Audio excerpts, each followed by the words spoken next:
امکان نمبر 1 کیا ہے؟ ابھی عالم اسلام کا ایک سالڈ بلاک ہے جو یہودی ورلڈ آرڈر کی نگاہوں میں کھٹک رہا ہے. میں کھٹکتا ہوں دل یزداں میں کانٹے کی طرح. اگرچہ ان کی اسٹریٹجی کیا ہے؟ ایک ایک کر کے ان کے حصے بکھرے کر کے تیا پانچا کرو. ابھی وہ بلاک کون سا ہے؟ ایران ہے، افغانستان ہے، پاکستان ہے اور روسی ترکستان سے آزاد ہونے والی جو ریاستیں ہیں. یہ ایک سالڈ بلاک ہے. یہ عجمی مسلمان عربی نہیں، عربی گئے، یہ نوٹ کر لیجئے. اس لیے کہ عربوں کو اللہ نے فضیلت دی تھی، محمد ان میں سے تھے صلی اللہ علیہ وسلم، یہ رتبہ بلند ملا جن کو مل گیا. لیکن ساتھ ہی اللہ نے دھمکی بھی دے دی تھی سورہ محمد میں، ان تتولوا یستبدل قوما غیرکم، اگر تم پیٹھ دکھا دو گے اس مشن کو جو ہم نے تمہارے حوالے کیا ہے، تمہیں ہٹائیں گے، کسی اور کو لے آئیں گے. اور یہ بات ہو چکی ہے 13ویں صدی عیسوی میں. 1258 میں جب سقوط بغداد ہوا ہے، عربوں کے ہاتھ سے عالم اسلام کی قیادت چھین لی گئی، معزول کر دیا گیا. اس کے بعد قیادت کن کے ہاتھوں میں آئی؟ ترکوں کے ہاتھ میں. ترکان تیموری ہندوستان میں، ترکان صفوی ایران میں، ترکان سلجوقی مڈل ایسٹ میں، اور ترکان عثمانی کا تو کہنا ہی کیا ہے. وہ ایشیا مائنر سے چل کر آپ کو معلوم ہے کہ مشرقی یورپ کا کتنا بڑا علاقہ، دی گریٹ آٹومان امپائر اس صدی کے آغاز تک قائم تھی. اس صدی میں عجیب عجیب معجزے ہوئے ہیں. گریٹ آٹومان امپائر جو 3 بر اعظموں پر محیط، نام و نشان ختم. The great U S S R, نام و نشان ختم. اب تو روس صاحب ایک ملک کی حیثیت سے رہ گئے. یہ اس صدی میں دو اور وقت نہیں ہے میں اور آپ کو کیا بتاؤں. اس صدی میں تو بڑے بڑے عجیب عجوبے ہوئے ہیں. بڑی بڑی 2 عظیم جنگیں ہو چکی ہیں، تیسری جو ہے سر پر کھڑی ہے، دور نہیں ہے، جس کو حدیث میں کہا گیا ہے الملحمۃ العظمی، تاریخ انسانی کی عظیم ترین جنگ. اور وہی صلیبی جنگ جس کا آغاز بوسنیا سے ہو چکا ہے. بہرحال اس وقت جو میں کہہ رہا تھا، ورنہ میرے پاس تو یعنی یہ کہ درد دل کہنے کے لیے وقت نہیں ہے، مجھے اپنی بات کو محدود کرنا پڑ رہا ہے.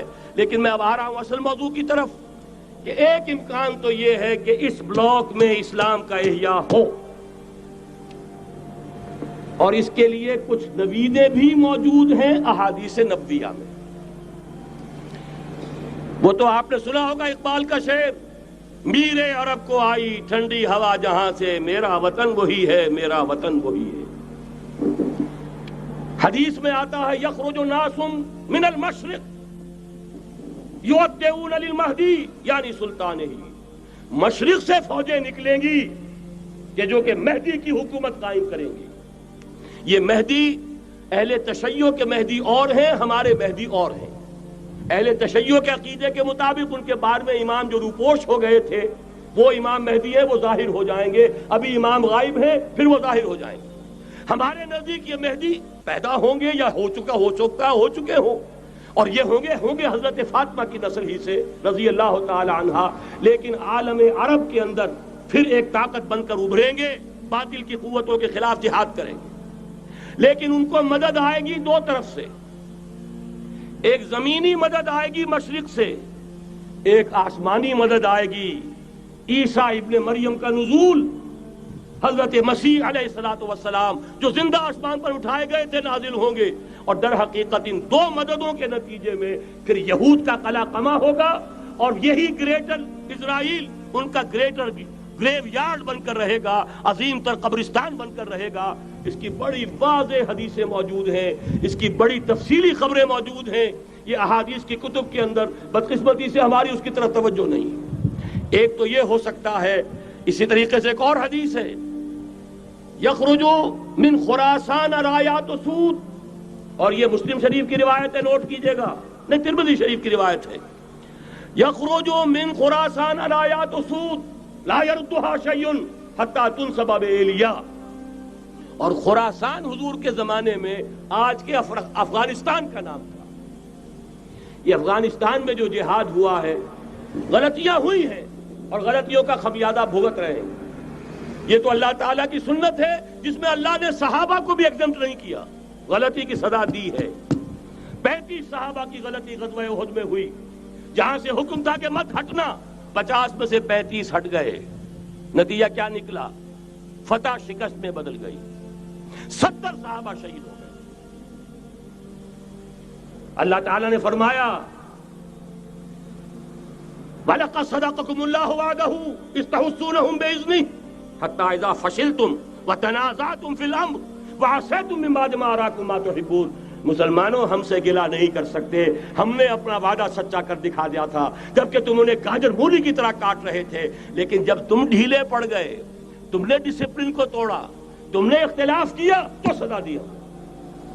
تو اگر صحابہ کرام رضوان اللہ تعالی علیہ مجمعین خیر الناس بعد الانبیاء، پوری نوع انسانی کے اندر انبیاء کے بعد بلند ترین انسان، اگر ان کی بھی غلطی کا خمیازہ جو ہے اللہ نے چکھایا، کیوں چکھایا؟ ضروری تھا، آئندہ کے لیے سبق ہو جائے۔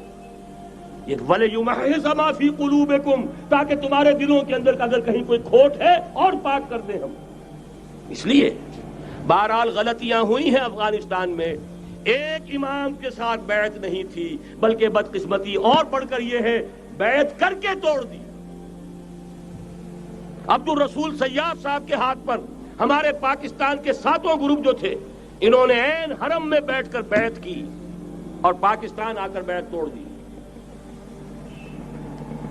سزا اس کی مل رہی ہے، آپس کی خانہ جنگی یوں ہی نہیں ہو رہی، کوئی سبب ہے، لہذا یہ سزا تو ملے گی، لیکن جتنا خون یہاں پر خلوص کے ساتھ دیا گیا ہے اس کی مقدار بھی کم نہیں ہے۔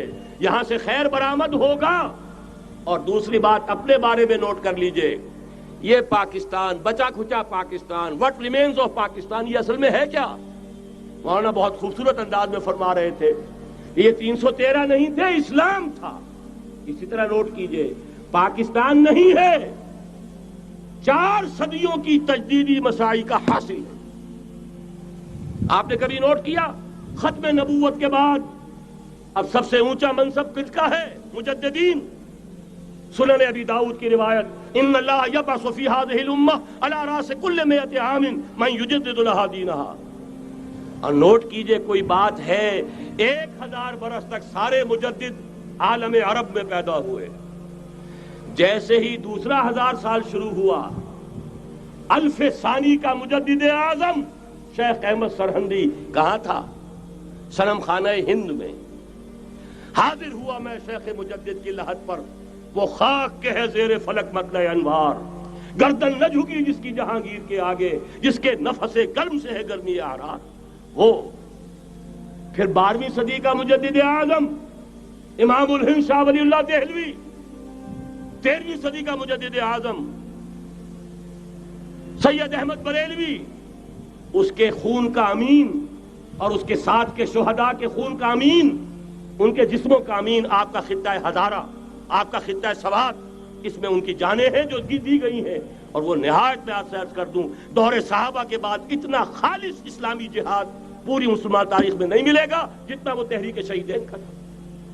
14ویں صدی ہجری میں شیخ الہند جیسا مجاہد اعظم کہ انگریز نے گرفتار کر کے قید بھی کیا ہے، تو کہاں؟ ہندوستان میں نہیں، کہاں؟ جزیرہ سائرس، کیا نام تھا؟ مالٹا، جزیرہ مالٹا بحر روم میں۔ اقبال کے نفس سے ہے لالے کی آگ تیز، ایسے غزل سرا کو چمن سے نکال دو۔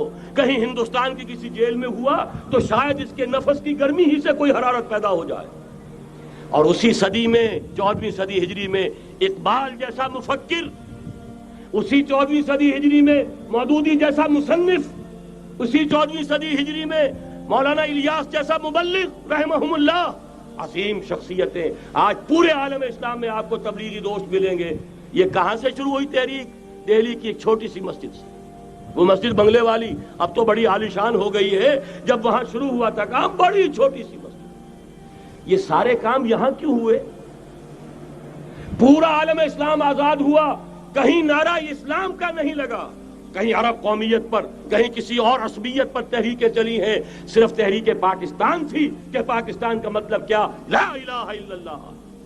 کوئی سبب ہے کہ یہاں قرارداد مقاصد پاس ہوئی، حاکمیت اللہ کی ہے، کہ اکبر نام لیتا ہے خدا کا اس زمانے میں، یہ سارا ماضی سامنے رکھیے اور حضور کی دی ہوئی پیشین گوئیوں کا مستقبل سامنے رکھیے، ان دونوں سے ثابت ہوتا ہے اس خطۂ ارضی سے کچھ ہونا ہے۔